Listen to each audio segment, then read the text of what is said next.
Rais William Ruto hajawa na huzuni mkubwa baada ya kura ya maoni kuonesha kuwa Fred Matiang'i, Gachagua na Kalonzo kama wagombea wenye uwezekano mkubwa kumshinda kwenye urais wa mwaka 2027.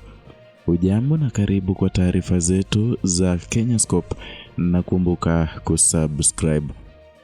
Katika muktadha mpya wa kisiasa kuelekea uchaguzi mkuu wa mwaka 2027, kura ya maoni iliyofanywa mtandaoni na mbunge wa ODM wa Saboti Caleb Amisi umeibua mjadala mpana baada ya matokeo ya awali kuonyesha kuwa muungano wa kisiasa unaojumuisha aliyekuwa naibu rais Rigathi Gachagua, aliyekuwa waziri wa usalama wa ndani Fred Matiang'i na kiongozi wa chama cha Wiper Kalonzo Musyoka ndio unaoongoza kwa umaarufu miongoni mwa wananchi. Kura hiyo ya maoni iliyowekwa mtandaoni na mbunge Amisi iliwapa Wakenya fursa ya kuchagua muungano ambao wanadhani una nafasi kubwa ya kushinda uchaguzi wa urais wa mwaka 2027. Amisi aliweka makundi tofauti ya wagombea wa kufikiria, ambapo kundi la kwanza lilikuwa la Gachagua, Matiang'i na Kalonzo.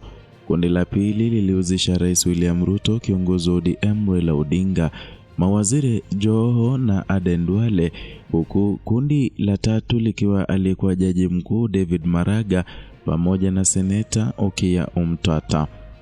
Baada ya saa 10 tangu uzinduzi wa kura hiyo, takriban Wakenya 16,000 walikuwa tayari wamepiga kura, na matokeo ya awali yalionyesha kuwa kundi la Gachagua lilikuwa mbele kwa 45.8%, likifuatiwa na kundi la Maraga kwa 30.9%, huku kundi la Ruto likishika nafasi ya mwisho kwa 13.4% pekee.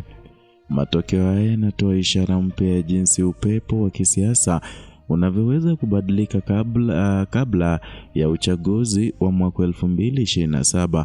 Ushirikiano wa Gachagua, Matiang'i na Kalonzo unaonekana kuwavutia Wakenya wengi, hasa kutokana na utofauti wa maeneo wanakotoka na wasifu wa kiutendaji wa kila mmoja.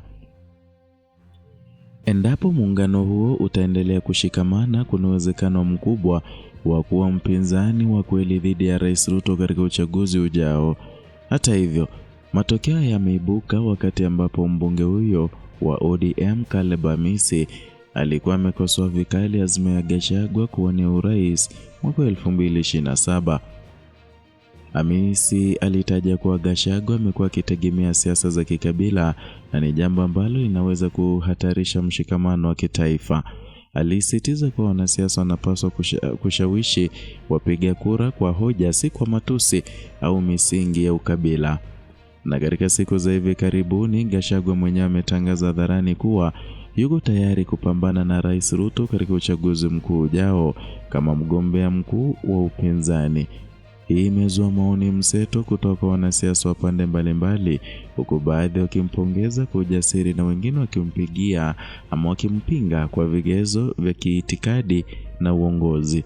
Kura hii ya maoni, japokuwa si rasmi, imeanza kuunda msingi wa mijadala haswa ya kisiasa itakayochochea maamuzi ya vyama na wagombea kadri mwaka 2027 utakavyokaribia.